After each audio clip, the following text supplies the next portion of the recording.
Ceci est un livre audio autogénéré par Google. La Russie et le changement climatique. Copyright L'Harmattan, 2011. 5 à 7 rue de l'École Polytechnique, 75 005 Paris. http://www.librairieharmattan.com.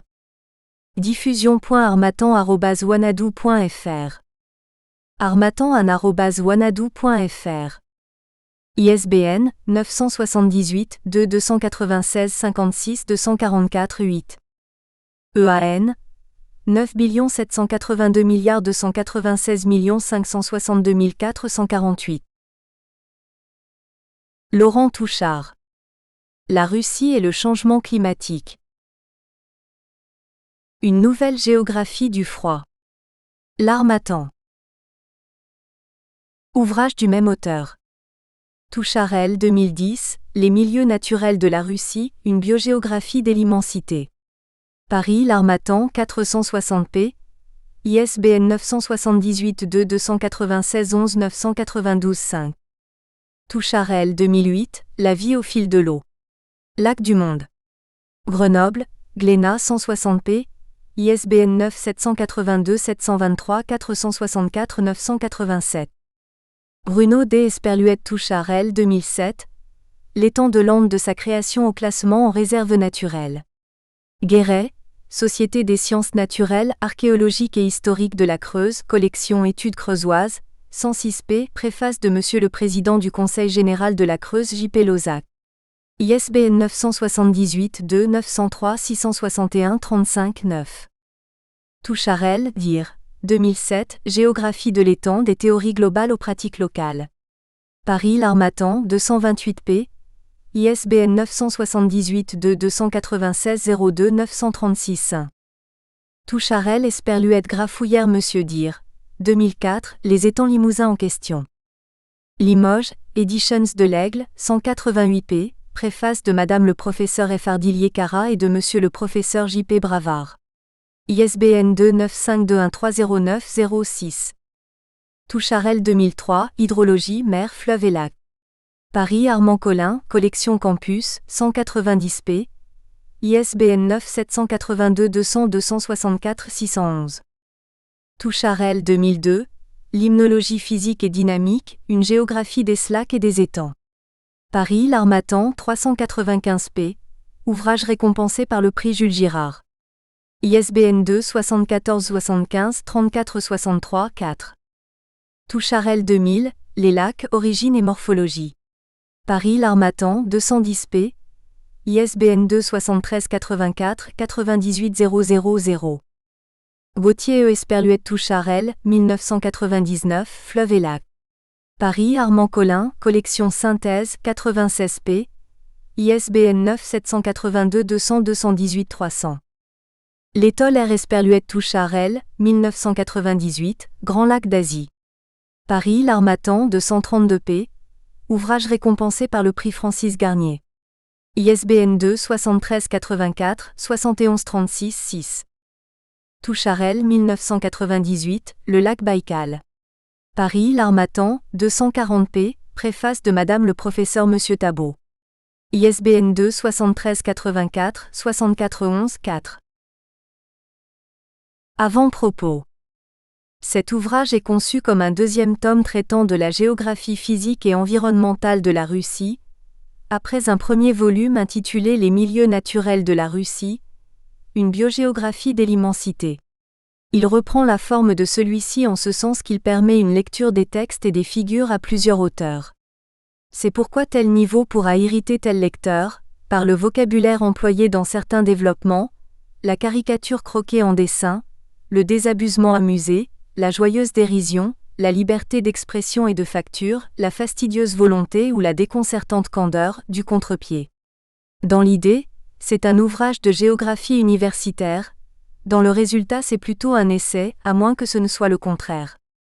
Dans le corps du texte nous écrivons les mots russes, venus de l'alphabet cyrillique, dans un alphabet latin qui suit la tradition française, J pour Z, U pour U, KH pour H, TS pour C, TCH pour C, CH pour S, CHTCH pour S, Yo pour Eutrema, yu ou yu pour ou, ia, itremaa ou ia pour a, etc. En revanche, les références bibliographiques sont en transcription internationale. Z pour Z, U pour U, H pour H, C pour C, C pour C, S pour Est et C pour S, JUF pour OU, JA pour A, etc.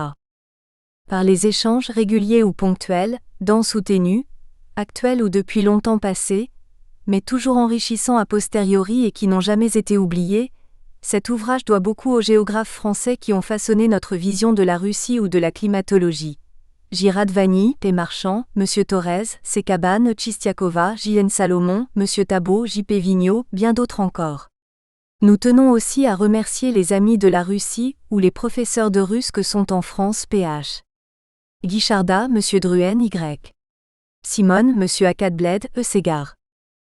En Russie, nos remerciements universitaires ou académiques vont plus particulièrement à Omochalova et S. Gorchkov Moscou, S. Kondratev, T. Ulyanova et M. Naumenko Saint-Pétersbourg, L. Kalep, Vema, M. Shimaraev, L. Vikulova, P. Krasin, V. Serebrennikov, V. Savelev, L. Beliaev, A. Kochelev, A. Gorchkov, L. Sorokofikova, L. Bezrukov, Ya. Tyutsinski, G. Ovchinnikov, V. Argushinseva, V. Argushintsev, V. Kovalenko et A. Soutourine, Irkoutsk, O. Melnichuk, Yakoutsk, E. Torgarova, Khabarovsk, I. Rotanova, Barnaoul. Nous remercions aussi nos collègues des autres pays de l'ex-URSS, avec une pensée particulière à J.M. Punning, trop tôt décédé, Tekov et M. Kangour en Estonie. Nous remercions collectivement et chaleureusement tous nos amis, hôtes ou simplement nos connaissances de passage, qui ont permis le bon déroulement de nos 15 séjours de recherche en Russie de 1991 à 2010 par leur accueil, leurs réponses, leur aide sur le terrain, avec une mention spéciale pour nos proches amis d'Irkoutsk, et de sa ville satellite de Chelikov, Natacha Prigoraeva, sa mère Galina, son père, son fils Tima, son frère Sergueï et elle épouse de celui-ci Natacha, sa nièce et son neveu Stepan, Tatiana Golobokova, Snejana Novikova, Lyudmila, son mari Roman, ses parents Galina et Oleg, sa nièce Vityusa, Léonide Lazarev, sa mère Larissa, son père Nadia Blinikova, sa mère, sa grand-mère Masha Gorshkova et ses parents, Valérie Petrov et son épouse Lyuba, Tatiana Isaeva, ainsi que pour Elena Milova à Kirov, Dima et son épouse Lena à Moscou. Je dédie cet ouvrage à mon épouse, Hélène, et à nos enfants, Aude et Thibaut. À Hélène, qui retrouve en Russie l'atmosphère orientale de ses origines chypriotes. À Aude, qui apprécia dès la préadolescence la tolérance vestimentaire permise en Russie, à l'opposé de l'œil railleur et inquisiteur de notre pays. Puis la liberté de culture et d'expression au point d'y faire maintenant une partie de ses études supérieures. À Thibaut, qui surnomma dès le plus jeune âge nos quartiers sibériens d'été le village des Schtroumpfs pour l'entraide et la mise en commun qui y régnait. Les deux photographies de Pergélisol, pp 199 et 234, sont publiées avec l'aimable autorisation, juin 2011, de leur auteur, Vladimir Evgenevitch Toumskoy, chercheur, Starchi Naouchny Sotrudnik, à la chaire de géocryologie de la faculté de géologie de l'université Lomonosov de Moscou, et la médiation de Sergueï Pavlovitch Gorchkov, professeur de géographie à l'université Lomonosov de Moscou. La photographie de couverture, cliché L. Touchard, août 2010, représente la montée d'un orage en provenance de l'Est, au-dessus du centre-ville d'Irkoutsk. La violente averse éclata un quart d'heure après la prise de la vue.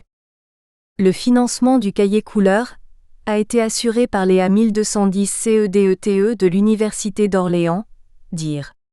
G. Giroir. Introduction générale, la Russie est-elle douillette ? Depuis quelques décennies, l'étude du climat a, chez les géographes, évolué dans le sens d'une démarche plus sociale. Les connaissances physiques restent certes fondamentales, mais elles débouchent sur une meilleure compréhension des contraintes ou à l'inverse, du potentiel de mise en valeur, notamment agricole et touristique, des sociétés. De ce fait, la climatologie devrait donner lieu à de nombreuses présentations à moyenne échelle non seulement celles classiques, de la géographie régionale 3, mais plutôt celles récentes, des territoires ayant une délimitation administrative et un pouvoir politique 4. Une climatologie de la Russie s'insère d'autant plus dans cette logique, que ce pays cumule la plus vaste superficie mondiale et un statut de grande puissance. La colonne d'air surmontant la Russie représente ainsi plus de 11% de l'atmosphère des terres émergées de la planète. et l'URSS entretenait 20% des stations météorologiques mondiales, cependant que la Russie actuelle en fait fonctionner 10%. Quant aux scientifiques russes, ils sont renommés depuis longtemps pour leurs recherches en climatologie. Le géographe américain Paul Lidolf n'écrivait-il pas, dans l'introduction de son ouvrage Climate of the Soviet Union, que sans aucun doute, les climatologues soviétiques sont les plus avancés dans le monde dans de nombreux aspects des études climatiques. C'est particulièrement vrai des études sur les bilans thermiques et hydrologiques, qui sont si nécessaires à une compréhension complète du climat. 1977, page 1 en anglais. Les enjeux d'une meilleure connaissance du climat russe sont déjà importants à l'intérieur même de la sphère physique. Pays du froid, la Russie présente des milieux naturels fortement marqués par l'hiver long et rigoureux.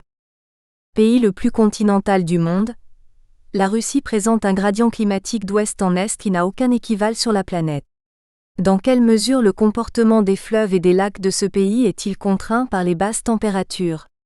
Les phénomènes de débâcle et d'embâcle sont-ils les seuls à rythmer le régime des rivières et des plans d'eau intérieurs ? Les adaptations au froid ne concernent-elles que les végétaux et les animaux de la toundra et de la taïga ? Ou bien débordent-elles largement sur la steppe ? La grande pauvreté du Podzol est-elle d'abord due au froid, qui entrave la décomposition des matières organiques, ou à l'importance du lessivage résultant d'une faible évaporation ? Le sous-sol perpétuellement gelé, hérité de la dernière glaciation, a-t-il retrouvé un nouvel équilibre avec le climat actuel ou s'en éloigne-t-il de plus en plus ? Quelle influence la continentalité exerce-t-elle sur la répartition géographique de la végétation et des sols, alors même que ces milieux naturels offrent ici une zonation qui n'est presque pas dérangée par les reliefs ? Les enjeux sociaux d'une présentation climatique de la Russie sont plus grands encore que l'intérêt physique proprement dit. La connaissance du climat russe permet de prendre la mesure des contraintes qui pèsent sur ce pays. L'étude des types de climat de la Russie autorise quant à elle à mieux gérer les ressources agricoles de la Fédération et secondairement, à déceler quelques potentiels touristiques sur les littoraux de la mer Noire, voire, qui sait, dans d'autres contrées dont l'image climatique pourrait être valorisée. À Saint-Pétersbourg, peu à peu, les habitudes que le froid impose obligent le tempérament le moins souple à prendre leur pli. Le froid est si froid qu'il est impossible à la nature la plus indépendante de le traiter en quantité négligeable. Adam 1912, Impression française en Russie, page 11. Auteur de ces lignes, Juliette Edmond Adam, en visite dans la capitale russe, avait la chance de n'être pas géographe, donc de pouvoir donner librement son sentiment sur l'impossible indifférence devant les grands froids. Maintenant que le temps géographique a passé, emportant avec lui l'acrimonie déterministe, l'emploi du terme de contrainte reste l'interstice par lequel poser les questions, étant entendu que les vraies interrogations n'ont jamais qu'une part de conditions climatiques à l'intérieur d'un vaste ensemble de choix politiques, de budgets à tenir et de priorités sociales à définir. Les contraintes du climat, en premier lieu du froid, s'exercent sur à peu près tous les domaines d'activité de la Russie, à des degrés divers, toujours surmontables, jusqu'à un certain point, un certain coût. La santé, les transports et l'habitat peuvent constituer de bons exemples. L'hiver russe prédispose-t-il aux infarctus ? Est-il vrai que la classique prédominance du transport ferroviaire en Russie soit un rempart contre le froid ? De quelle manière les aéroports russes fonctionnent-ils dans les tempêtes de neige ? Comment les maisons et les appartements russes sont-ils chauffés ? Peut-on estimer le coût du froid sur la dépense d'énergie de la Russie ? À l'heure de décembre 2010 pendant lequel, pour le deuxième hiver consécutif, les aéroports de Londres et de Paris ont été longuement paralysés par le froid, l'Eurostar a été bloqué, les vitres des TGV et des TER français se sont brisées par dizaines sous l'apostrophe. L'action des éclaboussures de glace. Les appels ont été renouvelés quotidiennement au public français, et plus particulièrement breton, de couper le chauffage électrique au moment où les gens en ont le plus besoin pour ne pas risquer de faire sauter le système. N'est-il pas intéressant de se demander s'il s'agissait d'un hasard que, le 9 décembre, le Premier ministre français lança justement depuis Moscou la polémique contre Météo France qui, selon lui, n'aurait pas prévu l'intensité des chutes de neige ? Face à la pénurie de sel de l'automne 2010 pour la seconde année de suite et à l'annonce des autoroutes de l'Est de la France de ne dégager que la voie de droite 5, n'est-il pas opportun de se demander pourquoi la Russie a toujours sablé ses rues au lieu de les saler ? Mais en fait, le froid n'est-il qu'un objet de lutte ? N'est-il pas aussi un ciment culturel de l'identité russe? Peut-on remonter jusqu'à la racine du nom qui désigne l'air 6, vozduk, en russe, que l'on retrouve dans l'esprit, douk? Malgré toutes les contraintes qu'il impose, le climat russe, surtout dans certaines de ses variétés méridionales, offre aussi certaines ressources qu'il est possible de valoriser. Les géographes russes 7 sont très attachés, depuis longtemps, à cette démarche de recherche scientifique concernant d'une part le potentiel agroclimatique, d'autre part le potentiel récréatif. Le thé russe produit dans la région de Krasnodar, commercialisé sous l'appellation de thé le plus nord du monde, correspond-il à une réalité géographique ou ne reflète-t-il qu'une démarche mercantile? La région de Sotchi a-t-elle un climat qui puisse rivaliser avec celui de la Crimée, pour attirer une clientèle internationale de tourisme balnéaire? Pourquoi les colons russes de la région de l'Amour ont-ils si longtemps opposé leur résistance à la mousson, avant d'en adopter les bienfaits agroclimatiques pour le maïs, le soja et le riz? Les enjeux écologiques d'une meilleure connaissance du climat russe sont sans doute les plus considérables de tous, dans le sens où la planète entière est concernée, et non le développement de la seule Russie. Quelle est aujourd'hui l'empreinte écologique de la Fédération de Russie sur le monde? N'est-il pas plus important encore que dans les autres domaines, de comparer celle-là avec la pression que l'ancienne République socialiste soviétique de Russie exerçait sur l'environnement du globe, puisque le point de départ du calcul des engagements de réduction de gaz à effet de serre se trouve être, selon le protocole de Kyoto, l'année 1990? Le territoire russe, qui compte les 3/5 du milieu toundrin de la planète, n'a-t-il pas une position géographique primordiale quand on sait que la zone polaire est celle qui se réchauffe le plus en proportion de tous les milieux naturels mondiaux? Pour tenter d'apporter quelques éléments de réponse, il conviendra d'abord d'étudier les particularités physiques du climat russe, sans négliger les marges méridionales qui se distinguent de la dominante froide et sèche du milieu continental. Il s'agira ensuite de présenter les liens entre le climat et la société russe, en soulignant bien entendu l'importance des contraintes du froid et détaillant quelques exemples du combat mené contre ce dernier, que ce soit au moyen de procédés traditionnels ou de techniques plus modernes. Les relations du climat et de la vie quotidienne des Russes ne se résument cependant pas aux lourdes contraintes. Il ne faudra pas occulter le potentiel climatique, en termes de ressources agricoles, notamment pour certaines cultures spécialisées, et de ressources touristiques. Dans un troisième et dernier temps, il conviendra de se pencher sur l'influence de l'homme sur le climat, d'une part à l'échelle du changement global, d'autre part à l'échelle de la pollution atmosphérique touchant le territoire russe. Chacun de ces 3 chapitres a été écrit en synthétisant une abondante bibliographie, russe et étrangère, à la manière d'un manuel, mais aussi en s'appuyant sur une méthodologie de recherche, celle-ci restant cependant toujours très simple et ne venant qu'ajouter de petits éléments plaisants, par leur caractère iconoclaste ou décalé par rapport à certains discours dominants.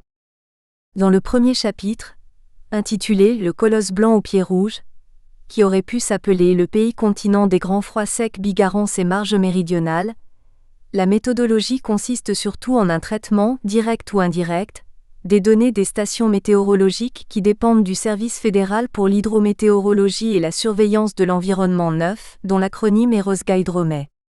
Cet organisme d'État, qui pourrait, dans une certaine mesure, être comparé à Météo France dans notre pays, gère, selon le décompte de 2004, un réseau de 1875 stations complètes, auxquelles il faut ajouter 3103 postes météorologiques 10. Dense en Russie d'Europe et le long du transsibérien, le maillage reste plus lâche au centre et au nord de la Sibérie et de l'Extrême-Orient 11. Nous avons en outre visité plusieurs stations météorologiques, en Sibérie et dans le Caucase, et interrogé assez longuement, enregistrement à l'appui, 4 météorologues 12 sibériens, 2 à la retraite ayant tenu la station de Koudjir pendant plusieurs décennies, et 2 en activité gérant aujourd'hui les stations de Koudjir et d'Ouzouri. Dans le deuxième chapitre, intitulé « Un cadre de vie scandé par l'hiver », la méthode de récolte des données hors de la bibliographie est fondée sur l'expérience de terrain et les avis donnés par des acteurs très et des utilisateurs. Nous ne cherchons à masquer ni la subjectivité de certains témoignages, ni le fait que nous donnons par endroits notre propre sentiment. Toutes les impressions sont néanmoins cadrées dans la présentation de faits et de techniques. Dans le troisième chapitre, intitulé « Environnement et climat », le nouveau rôle de la ville russe mondialisée. La méthode de récolte des informations repose sur le traitement direct ou indirect des données du Centre spécialisé de modélisation et d'analyse de la pollution atmosphérique d'Obninsk sur les renseignements donnés par l'Organisation météorologique mondiale, OMM, Vsemirnaya Meteorologicheskaya Organizacja, VMO, et sur L'. Analyse de discours, en particulier ceux de nos collègues géographes hydroclimatologues des universités russes ou de l'Académie des sciences, Irkoutsk, Moscou, Saint-Pétersbourg. Grâce au centre d'Obninsk, il est possible d'étudier non seulement les liens entre la Russie et le réchauffement global à petite échelle, mais aussi les problèmes de pollution de l'air de certains points du pays, en particulier urbains et industriels, à grande échelle cartographique. Par les données qu'elle fournissait à l'Organisation météorologique mondiale, l'URSS assurait un cinquième du système d'observation météorologique de la planète. La Fédération de Russie y concourt certes moins aujourd'hui. Cependant, par l'immensité de son territoire, l'importance de son réseau de stations, les 36 000 salariés de Rosgaïdromet, des comptes de 2004, ses 4 centres directement liés à l'OMM, son rôle directionnel 14 dans cet organisme de l'ONU, la Russie connaît un poids planétaire dans le suivi des changements climatiques. Enfin, comme le sujet est brûlant et polémique, une analyse critique des discours est possible. Chez les géographes français, l'ouvrage entier de Denis Lamarre et Pierre Pagnet, 1999, intitulé Climat et société, est consacré à la question. On peut aussi citer, de la description du climat moyen à une approche sociale, la climatologie définit aujourd'hui les contraintes et les ressources. Tabot 2008 page 15. Le rapport homme-climat est difficile à saisir. En se gardant à la fois d'un déterminisme simpliste et d'une conception étroitement sociétale de l'environnement, on peut y voir une question centrale de la géographie. Vigneault 2005 page 97. Chez les géographes russes, S.P. Kromov et M.A. Petrosian 2004 page 11 en russe, écrivent « Le climat, en tant que composante physico-géographique de l'environnement humain, exerce une influence décisive sur l'activité économique des populations. » 2. C'est au méso-échelle spatiale correspondant aux pays et aux régions que la liaison entre climat et société est la plus pertinente. Lamarre et Pagnet, 1999 page 48. 3. Le géographe russe L.S. Berg étant présenté, par exemple par A.A. Borisov, 1965, comme l'inventeur mondial de la climatologie régionale, cette réflexion dépasse l'intérêt de la seule Russie pour atteindre à l'épistémologie de la géographie. 4. Sciences sociales, aujourd'hui, dira-t-on de la climatologie demain qu'elle est une science politique. Ou du moins géopolitique. Peggy, 1989 page 228. 5 communiqués du 22 novembre 2010 de la Direction interdépartementale des routes, DIR, de l'Est, relayés par l'AFP et les principaux journaux français. 6. Par le jeu de ses dérivations, la langue russe a gardé en mémoire le fait que l'air, Vosdux, appartient au principe de légèreté, de spiritualité. Comte, 1997 page 48. 7. On peut citer par exemple G.T. Selianikov, I.G. Goldsberg, S.A. Sapojnikova, Yuichirkov, A. Pesliadnev, D.I. Chashko, V.A. Vachalkanova, volume V. Oufal, G.T. Selianinov, I.G. Goldberg, S.A. Sapoznikova, Juirkov, A. Pesliadnev, D.I. Sasko, V.A. Vazalanova, volume V. Ufal, en transcription internationale. 8. Dans l'ensemble de l'hémisphère nord, la toundra, mince tapis végétal dont l'arbre est absent, couvre 5,5 millions de kilomètres puissance 2. Laja 2004 page 44. Or la toundra russe au sens strict couvre 3,2 millions de kilomètres puissance 2, sans compter la toundra boisée, selon les travaux d'A.G. Isachenko, Isaenko 1991-1996. 9. Son nom officiel complet est en effet Federalnaya Slujba po Hydrométéorologii i Monitoringu Okrujayuchei SRE accent aigu DY. Mais il est souvent simplifié en Hydrométéorologicheskaya Slujba Rossi, d'où l'acronyme. 10. En 1967, le service hydrométéorologique unifié de l'URSS gérait 11 039 stations, qu'elles fussent météorologiques ou limnimétriques, source, Rosgaïdromet. 11 ES.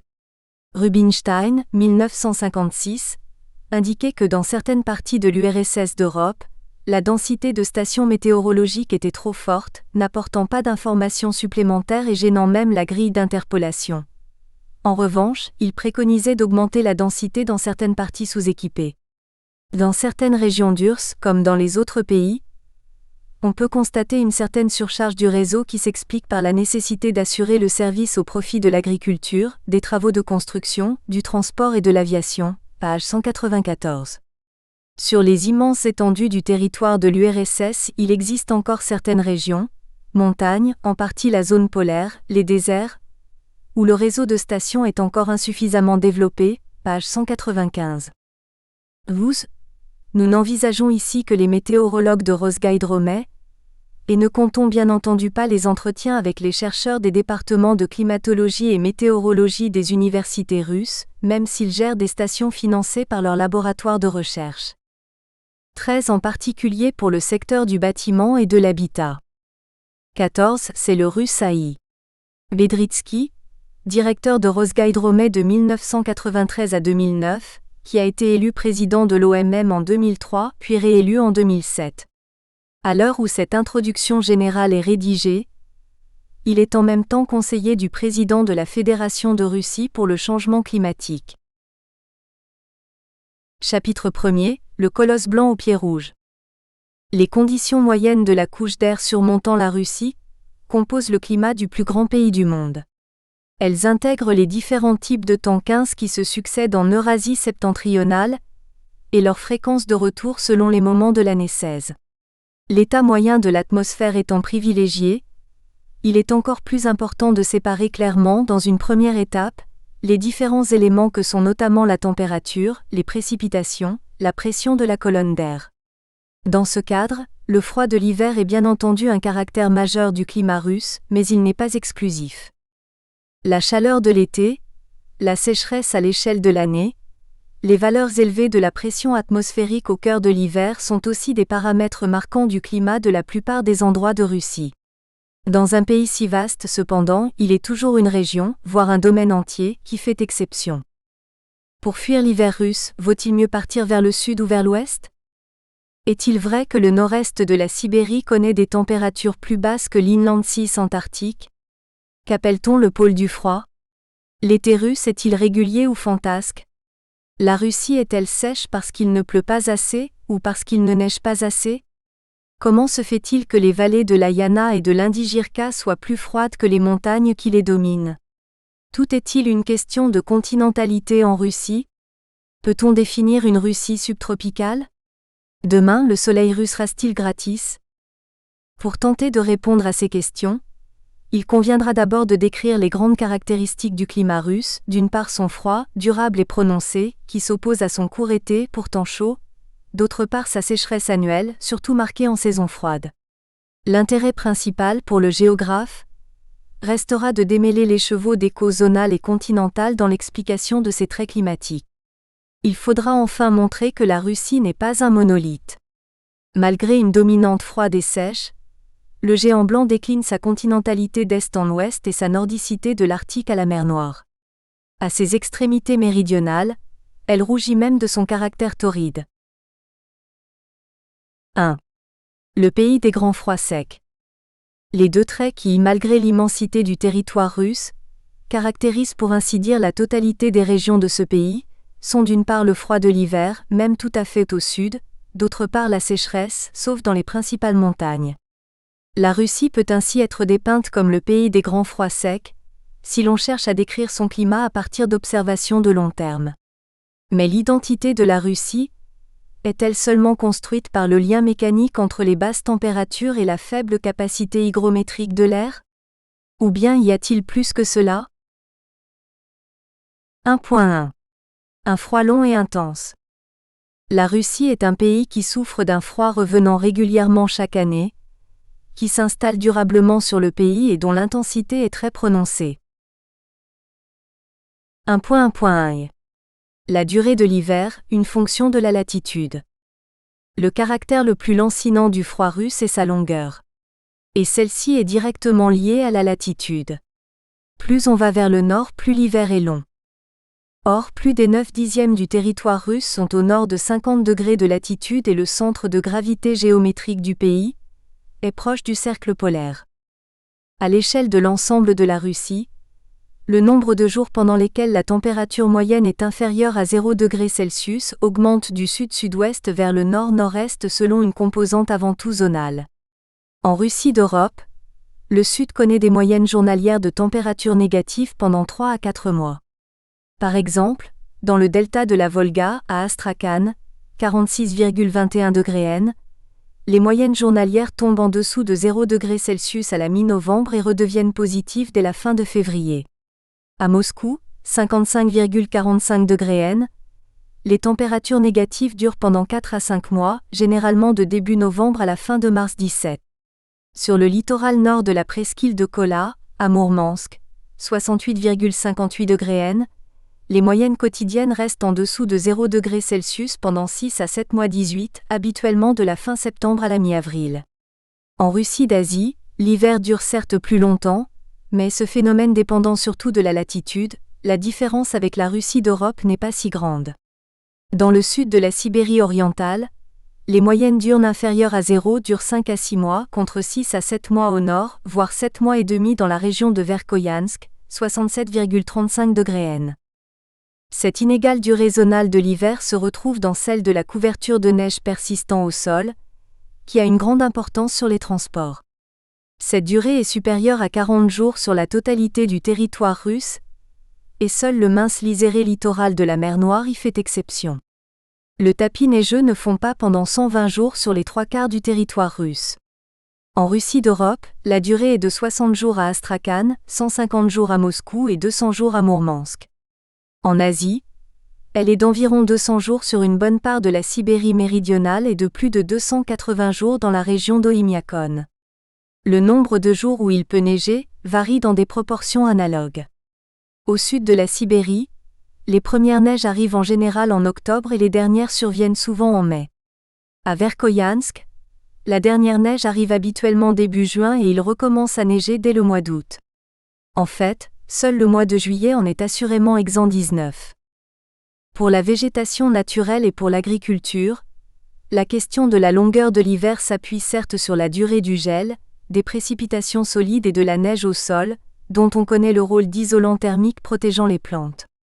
Mais, concernant la période végétative, la durée des températures en dessous de plus 10 degrés Celsius est un critère essentiel, et on sait que la limite naturelle de l'arbre coïncide à peu près avec l'isotherme de plus 10 degrés Celsius pour la moyenne mensuelle la plus chaude de l'année.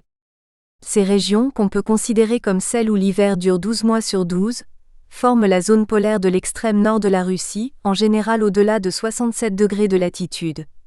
Ce sont toutes les îles de l'océan glacial arctique, les péninsules de Kanin, Païkoï, Yamal, Jidan et Taïmyr, la dépression de la toundra de la Grande Terre, au nord-ouest de l'Oural, les plaines de Sibérie septentrionale, de l'Indigirka et de la Kolyma, ainsi que les montagnes de l'extrême nord-est de la Sibérie.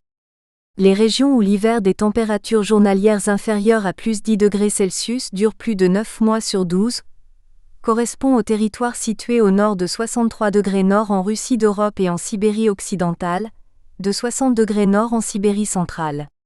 Au-delà de l'Angara, seul l'extrême sud du pays est épargné. Si l'on place la durée d'un tel hiver à 8 mois 20, la totalité de la Russie d'Asie est concernée, sauf une toute petite région au sud d'Omsk, et la Russie d'Europe au nord du 58e parallèle. Il suffit de descendre à 7 mois pour atteindre la latitude déjà méridionale de Voronej et Saratov. 1.1.2. La soudaineté et l'intensité du froid, une fonction de la longitude. D'une manière générale, plus on va vers l'est-nord-est, plus l'été laisse brutalement la place à l'hiver et réciproquement. Le climat russe est connu pour la très courte durée de ses mi-saisons. Ce trait, partout vrai, s'accentue avec la continentalité. À la fin du long hiver, qui s'éternise d'autant plus que la fonte du tapis neigeux du sol prélève des calories à l'air, la venue des chaleurs est violente. À Moscou, on passe de moins 4,2 degrés Celsius en mars à plus 4,7 degrés Celsius en avril, soit une augmentation de 8,9 degrés Celsius, tandis que cette croissance est de 16,3 degrés Celsius à Yakoutsk 21. Entre avril et mai, le thermomètre gagne 7,2 degrés Celsius à Moscou et 13,5 degrés Celsius à Yakoutsk, normal de 1931 à 1960. Et à la fin du court été, les froids tendent à tomber si brutalement que l'automne est sacrifié. Entre septembre et octobre, les moyennes mensuelles perdent 6,7 degrés Celsius à Moscou et 14,2 degrés Celsius à Yakoutsk 22. Dans cette grande ville sibérienne, on passe de plus 6,3 degrés Celsius à moins 7,9 degrés Celsius et la chute s'accentue entre octobre et novembre pour atteindre une perte de 20,5 degrés Celsius, de moins 7,9 à moins 28,4 degrés Celsius. Plus finement que par les moyennes mensuelles, la brutalité des mi-saisons s'appréhende bien par la variabilité moyenne interdiurne 23. Ainsi, à Moscou, le printemps est la saison du maximum des écarts d'un jour à l'autre entre les moyennes quotidiennes, cependant que l'automne est la deuxième. Selon ce critère, le mois d'avril est le plus différencié de l'année, octobre le deuxième, mars le troisième, novembre le quatrième 24. Après le brutal mois de novembre, les baisses se poursuivent plus lentement jusqu'au cœur de l'hiver, très froid partout en Russie. En janvier, la quasi-totalité du territoire russe est en dessous de l'isotherme de moins 4 degrés Celsius, n'y échappe que l'enclave de Kaliningrad, le littoral de la mer Noire, le sud, russe, du littoral de la Caspienne et une partie des îles Kouriles, soit quelques poussières marginales. En fait, la frontière occidentale de la Russie, la plus douce, suit à peu près l'isotherme de moins 8 degrés Celsius en janvier et environ 70% du territoire russe connaissent des moyennes de ce mois inférieures à moins 20 degrés Celsius. Même à Moscou, métropole de plus de 10 millions d'habitants, la moyenne mensuelle de janvier frôle 25 les moins 10 degrés Celsius à Yakoutsk, ville de 200 000 habitants. Elle est inférieure à moins 40 degrés Celsius, moins 42,7 degrés Celsius pour la normale 1931 à 1960 et moins 41 degrés Celsius pour la normale 1961 à 1990, et à Verkhoyansk, elle est aujourd'hui de moins 47 degrés Celsius, mais elle était de moins 50 degrés Celsius à la fin du XIXe siècle. Quant au centre géométrique de la Russie, le lac Vivi, il est traversé par l'isotherme de moins 36 degrés Celsius en janvier. Au cœur de l'hiver, la Russie est uniformément froide du nord au sud, mais de plus en plus froide d'ouest en est. Les isothermes sont clairement méridiennes, du moins dans la moitié occidentale du pays, en deçà de l'Ienisseï 26. Par exemple, en Russie d'Europe, la moyenne de janvier du début du siècle est de moins 6 degrés Celsius à Mourmansk et moins 7 degrés Celsius à Astrakhan 27, la première se trouvant pourtant 2000 km au nord de la seconde. Ce qui compte est la continentalité. Si l'on fait un voyage d'ouest en est au mois de janvier, en restant à peu près sur le 60e parallèle, on trouve une température de moins 8 degrés Celsius à Saint-Pétersbourg, moins 12 degrés Celsius à Vologda, moins 15 degrés Celsius à Kirov, moins 17 degrés Celsius au franchissement de Ural, moins 22 degrés Celsius dans la plaine de Sibérie occidentale, puis de moins 30 degrés Celsius au milieu du plateau de Sibérie centrale, moins 35 degrés Celsius à la traversée de la Lena et en dessous de moins 40 degrés Celsius sur les rives de l'Aldan avant de remonter à l'approche du Pacifique. Ces énormes différences d'ouest en est se retrouvent dans l'amplitude thermique annuelle, puisque sur un même parallèle, les températures de l'été sont à peu près identiques. Ainsi, l'écart de température entre la moyenne du mois le plus chaud et celle du mois le plus froid est de 28,9 degrés Celsius à Moscou, 32,4 degrés Celsius à Ekaterinbourg, 38 degrés Celsius à Omsk et 62,2 degrés Celsius à Yakoutsk 28, normal 1931-1960. Toute la différence vient du froid de l'hiver, donc de la longitude. Au-delà de toutes ces moyennes mensuelles, le froid de la Russie se vit au jour le jour. L'intensité du froid des températures instantanées est extrême pour un pays de la zone tempérée, et aucun autre pays industrialisé de la planète ne descend à de telles valeurs. Dans la très méridionale ville d'Astrakhan, le thermomètre est descendu à moins 33 degrés Celsius, à Moscou et à Penza, on a mesuré moins 43 degrés Celsius et à Arkhangelsk moins 48 degrés Celsius en Russie d'Asie. Il n'y a guère plus clément que Novosibirsk, où moins 51 degrés Celsius ont été mesurés 29. Il fait beaucoup plus froid au nord-est de la Sibérie, et les records sont atteints dans les vallées de la Yana et de l'Indi-Jirka. C'est le pôle du froid, Poliuskoloda, selon l'expression forgée par l'académicien russe J.I. Wild dans les années 1870. Bien que, en valeur absolue, certaines températures mesurées en Antarctique dans la seconde moitié du XXe siècle aient pu dépasser le froid sibérien, la région de Verkhoyansk garde deux records. D'une part celui de la plus basse température ramenée au niveau de la mer 30, d'autre part celui de la plus basse température d'un endroit habité en permanence. Les premières mesures furent prises dans les années 1860 par les déportés politiques exilés à Verkhoyansk 31, mais il fallut attendre la construction de la station météorologique dans les années 1880 pour posséder des températures homologuées. Le 15 janvier 1885, la valeur de -67,8 degrés Celsius fut relevée dans les règles par Sergueï Filipovitch Kovali. Au XXe siècle, la vallée de la Yana trouva un concurrent dans la course au pôle du froid, le cours supérieur de l'Indigirka, à 650 km au sud-est de Verkhoyansk. Là, en 1926, le géologue Sergueï Vladimirovitch Obrouchev, Obruev en transcription internationale, releva sur son carnet de terrain la température absolue de -71,2 degrés Celsius. Il s'agit de la plus basse valeur jamais enregistrée en un lieu habité, puisqu'Obrouchev et son compagnon de route Salichtchev séjournaient alors dans le village de Tomtor. Certes, les deux hommes étaient dignes d'être crus 32. Le premier était le fils du géologue le plus célèbre de Sibérie, et Salichtchev était le directeur de la chaire de cartographie de la faculté de géographie de l'Université d'État de Moscou. Pour autant, la mesure ne fut pas homologuée car le thermomètre n'appartenait pas à une station météorologique. Le gouvernement soviétique prit alors la décision d'en construire une et elle ouvrit ici en 1929. Bien qu'elle se trouve à Tomtor, elle est connue sous le nom de station d'Oymyakon. Les deux villages sont distants de 30 km, mais le second a donné son nom à cette portion de vallée.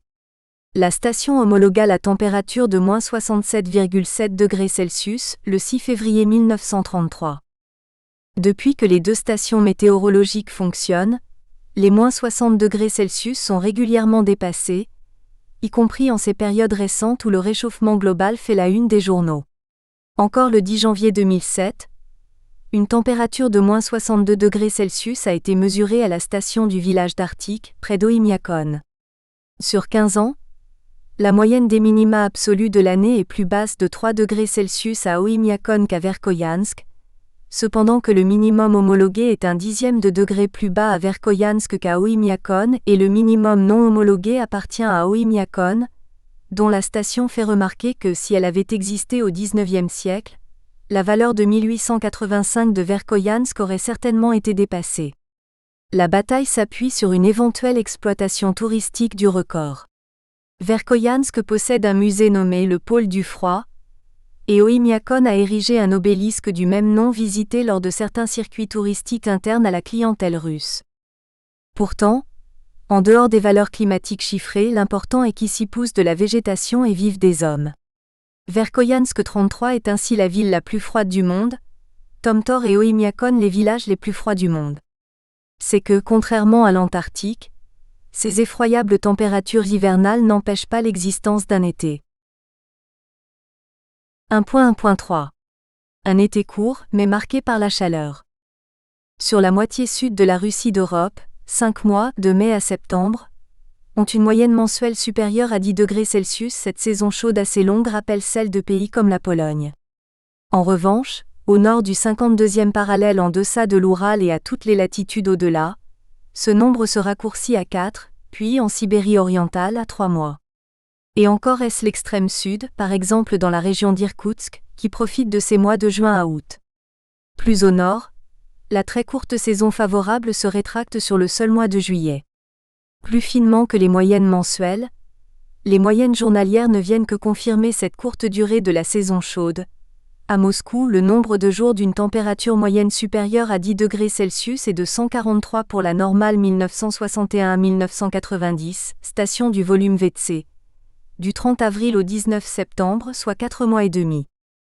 Contrairement aux isothermes de l'hiver, qui sont remarquablement méridiennes et dénotent qu'il fait de plus en plus froid d'ouest en est, les lignes d'égale température de l'été ont quant à elles une composante zonale dominante. En juillet, il fait de plus en plus chaud du nord au sud, d'une manière assez simple en Russie d'Europe, mais souffrant plus d'exceptions au-delà de l'Oural. En moyenne mensuelle, c'est la plaine caspienne qui est la région la plus chaude du territoire russe sur de grandes distances, dépassant 25 degrés Celsius en juillet. Il fait ainsi 25,3 degrés Celsius à Astrakhan 34, plus qu'à Alger alors que cette ville russe se trouve à la latitude de Poitiers, où il fait 6 degrés de moins. Les isothermes de la Russie d'Europe suivent remarquablement les parallèles, avec 22 degrés Celsius sur le 50e, 20 degrés Celsius sur le 55e, 18 degrés Celsius sur le 58e, 16 degrés Celsius sur le 64e, 13 à 14 degrés Celsius sous le cercle polaire et 8 à 10 degrés Celsius sur le littoral de la mer de Baran. À Moscou, par 55,50 degrés nord, la température moyenne de juillet est de 18 degrés Celsius pour la normale de 1961 à 1990 et de 19 degrés Celsius pour la normale précédente. En Asie, la plaine de Sibérie occidentale a un dessin comparable des isothermes. En revanche, au-delà de Ienisseï, le relief complique l'organisation des températures estivales, construisant des segments méridiens d'isothermes, par exemple celui de 16 degrés Celsius au nord-est du Baïkal, et des enclaves, comme l'îlot de chaleur de plus de 14 degrés Celsius du bassin de la Haute-Yana. Au-delà des moyennes mensuelles, déjà élevées, les températures instantanées les plus chaudes de l'été dépassent les 30 degrés Celsius à peu près partout, y compris au nord-est de la Sibérie et dans la zone de toundra proche de l'océan glacial arctique, favorisant le pullulement des moustiques. Il a été mesuré jusqu'à 37,2 degrés Celsius à Vladivostok, 38 degrés Celsius à Yakoutsk et 34 degrés Celsius à Verkhoyansk, soit dans ce dernier cas, une amplitude des extrêmes de 104 degrés Celsius. Les maxima dépassent les 40 degrés Celsius dans le centre de la Russie d'Europe, et plus souvent encore dans le sud, où les petits cours d'eau s'assèchent tous les étés cependant que le vent brûlant transporte la poussière. C'est ce que les Russes appellent MGLA, qui signifie tout autant la brume que l'obscurité 35. 1.2. La Russie souffre-t-elle de sécheresse ?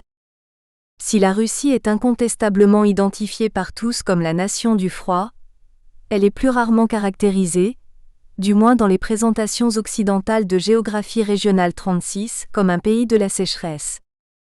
Pourtant, chaque année, elle voit tomber sur son territoire une tranche d'eau d'environ 250 mm inférieure à celle qui arrose les terres émergées de la planète. C'est que tout dépend du sens qu'on donne à cette sécheresse. Veut-on souligner la faiblesse des précipitations par rapport à la moyenne mondiale ? Préfère-t-on compter le nombre de jours sans précipitation ? Auquel cas l'hiver russe apparaît très clairement ? Souhaite-t-on insister sur la relation à l'évaporation, si bien que la saison chaude et la moitié méridionale du pays seraient montrées du doigt ? 1.2.1. Un pays peu arrosé, surtout au nord-est. La Russie reçoit peu d'eau atmosphérique et c'est d'autant plus vrai qu'on va vers l'est, du moins sans compter les montagnes de la façade pacifique. À l'échelle de l'ensemble du territoire russe, le total moyen précipité est de 564 mm par an. Rakovskaya et Davidova, 2003, synthétisant des données publiées entre 1967 et 1998, inférieur de 30% à la moyenne mondiale des terres émergées. Les 2/3 centraux de la Russie d'Europe reçoivent entre 500 et 700 mm par an avec des maxima en Bachkirie 37, la plaine de Sibérie occidentale partout moins de 600 mm et, après une légère remontée sur le plateau de Sibérie centrale, le total chute à moins de 400 mm à l'est de l'Oléniok et du Viliouï et même moins de 300 mm sur de grandes distances à l'est de la Lena. Ces valeurs, surtout en Russie d'Europe, sont pourtant supérieures à celles d'il y a une centaine d'années. À Moscou, le total précipité au début du XXe siècle était de 533 mm par an, la normale de 1931 à 1960 était de 575 mm et la moyenne est maintenant de 605 mm. À Yakoutsk, le total annuel était de 213 mm de 1931 à 1960, il est de 240 mm pour la normale de 1961 à 1990. Au nord et au sud de ce grand ruban central, les précipitations sont encore plus faibles, sauf là où s'élèvent des montagnes. Cette diminution tient à ce qu'on passe au milieu polaire au nord, et au milieu semi-aride au sud. Au nord du ruban tempéré, les plaines littorales de l'océan glacial arctique tombent en dessous de 300 mm de précipitations annuelles, même dans la partie européenne. Au sud, Là où les plaines s'étendent sur de grandes distances, que ce soit la plaine caspienne en Europe ou les steppes frontalières du Kazakhstan en Sibérie, les précipitations déclinent fortement pour donner des totaux semi-désertiques. À Volgograd, il précipitait il y a un siècle 270 mm par an et les valeurs actuelles sont autour 38 de 400 mm. À Astrakhan, les totaux annuels du début du XXe siècle étaient à 160 mm et dépassent aujourd'hui 39 tout juste 200 mm, soit des valeurs proches de celles de Khartoum dans le Sahara soudanais. Dans les steppes du sud de la Sibérie occidentale, Omsk reçoit 390 mm par an pour la normale de 1961 à 1990, 325 mm de 1931 à 1960. Ailleurs au sud, la situation est compliquée par le relief. Les montagnes provoquent une importante augmentation des totaux pluviométriques dans certaines régions méridionales de la Russie. La station météorologique qui enregistre les plus fortes valeurs russes, soit 3700 mm par an, se trouve dans le Caucase. En Sibérie, les chaînes de l'Altaï et du Sayan accroissent un peu les précipitations, mais elles forment aussi des bassins d'abri très peu arrosés. Par exemple, la station de Koudjir sur l'île principale du lac Baïkal, protégée dans le fossé du Rift, enregistre autour de 150 mm par an. C'est surtout en Extrême-Orient que les montagnes jouent un fort rôle. Le Kamtchatka, presqu'île volcanique qui s'élève au-dessus du Pacifique, a les plus fortes valeurs de Russie d'Asie, mais Sikhote-Alin et Sakhalin connaissent aussi de forts abats. Cependant, les grandes villes sont souvent situées dans des bassins plus abrités. La capitale de l'extrême-orient russe, Khabarovsk, reçoit 705 mm par an, normale 1961 à 1990, mais 558 mm pour la normale 1931 à 1960. Au-delà des totaux annuels, la répartition saisonnière des précipitations favorise, partout en Russie, les pluies d'été. Le littoral de la mer Noire est la seule exception d'un maximum hivernal. Sur tout le reste du territoire russe, les précipitations de saison chaude, souvent sous forme d'orages et d'averses de forte intensité, provoquent l'essentiel du total. En Europe, 37% des précipitations annuelles de Moscou et 41% de celles de Kazan tombent de juin à août. En Sibérie, ces 3 mois concourent à 62% du total d'Irkoutsk, et en Extrême-Orient, la proportion est de 52% à Khabarovsk, et même de 68% si on ajoute septembre. En effet, à peu près partout en Russie, c'est l'automne la deuxième saison la plus arrosée, le phénomène étant plus marqué en Europe et en Extrême-Orient qu'en Sibérie. Les précipitations de septembre à novembre représentent ainsi 29% du total à Oufa 40, 25% à Moscou, 19% à Irkoutsk et 25% à Khabarovsk, normale 41 19 31 19 60. De fait, en contraste avec l'été et l'automne, l'hiver russe est très sec, surtout en Asie. Contrairement à une idée répandue, il neige peu en Sibérie. À la différence de celle d'automne, la neige y est mâle et sèche, c'est la porotcha que le vent balaie. Si le tapis au sol donne l'impression de l'abondance, c'est qu'il n'y a aucune fonte pendant de nombreux mois, si bien que le peu qui tombe s'accumule sans perte 42. C'est aussi qu'il y a de nombreux amas poussés par le vent, des congères de différentes formes. L'hiver sibérien est très clair et l'air, limpide, est particulièrement sec. En Europe, les chutes de neige sont plus importantes, notamment au sud, parfois sous forme de tempête. L'humidité de l'air est plus forte et l'insolation est bien plus faible qu'en Sibérie. 1.2.2. Un pays qui fait fondre plus qu'il n'évapore ? D'après le critère hydroagronomique du bilan climatique, qui compare les précipitations, Osadki, et l'évapotranspiration potentielle 43, Isparia et Most, la satisfaction des plantes en eau est globalement réalisée au nord du 55e parallèle en Russie d'Europe et en Sibérie occidentale. La limite entre l'excédent et le déficit se lit comme l'isoligne nulle sur une carte de la différence entre les précipitations et l'ETP, ou bien comme l'isoligne de l'unité sur une carte du rapport entre ces mêmes valeurs. La première représentation est celle de la Razno-Osadkov Isparia et Mosti des Russes, le bilan climatique de Pierre Pagnet, 1988, page 81, équivalent aux précipitations utiles de Charles Péguy, 1970, page 282. La seconde est celle du Köfi-Kintouvelage-Nenia des Russes, mot à mot le coefficient d'humidité. Celui-ci est le plus souvent utilisé en Russie, pour déterminer les besoins des plantes cultivées en irrigation 44 voire CHAP. 2. Quel que soit le mode de représentation choisi, on note que la partie méridionale de la Russie d'Europe et de la Sibérie est déficitaire, de même que la Yakoutie. Nous n'aborderons pas ici les questions d'eau dans le sol, qui ressortent de l'hydrologie et de la pédologie plus que de la climatologie.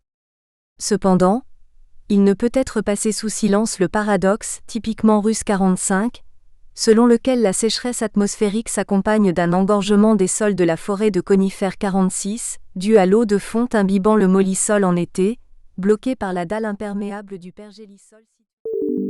Nous espérons que vous avez apprécié cet aperçu. Pour continuer à écouter ce livre audio sur Google Play Livres, utilisez le lien dans la description de la vidéo.